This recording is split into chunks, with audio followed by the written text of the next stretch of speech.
Words of encouragement. There's something all of us can use every day of our lives, and we found a really fun way to share them with our friends. Let's head into the craft corner because this project is unusual in how we get to the message, but the message is beautiful. Elizabeth Westveer is back with us. So you know, with Silver Wing Studio is the name of your business, and your clay work and your pottery is just amazing. Thank you. We're going to have some fun with clay with you today.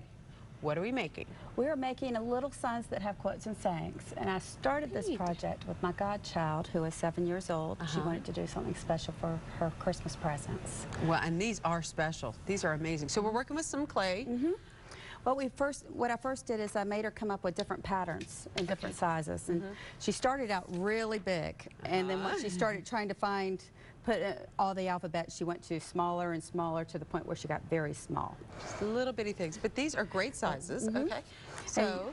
And I'm using white earthenware clay, which starts gray, but it turns white in the bisque firing. You just put your pattern down and start tracing it out. Okay, and then you end up with these. And once you get here, get the middle of it, and then use one of her pencils and draw a thin line through it. Just barely noticeable little guideline? Okay. And that way she knows where to line up things.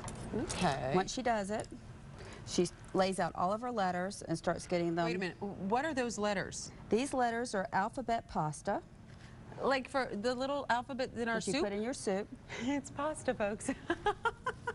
And the nice thing about this is you have them in there, they're there, and they burn out when you fire them. Because the kiln is so hot. I was wondering how this was going to turn out. And this way you can also see your spacing between your letters. Gotcha. You can use stamps, but the spacing between the letters can sometimes get a little different. And once I have her lay it out, I have her use the back of a ruler to press them in so that they're all pressed in at the same time. And then once you finish that, you start using your finger and you just get rid of all your lines and holes. Oh, okay. I was wondering how that was going to work. This is what it looks like after it comes out of the kiln.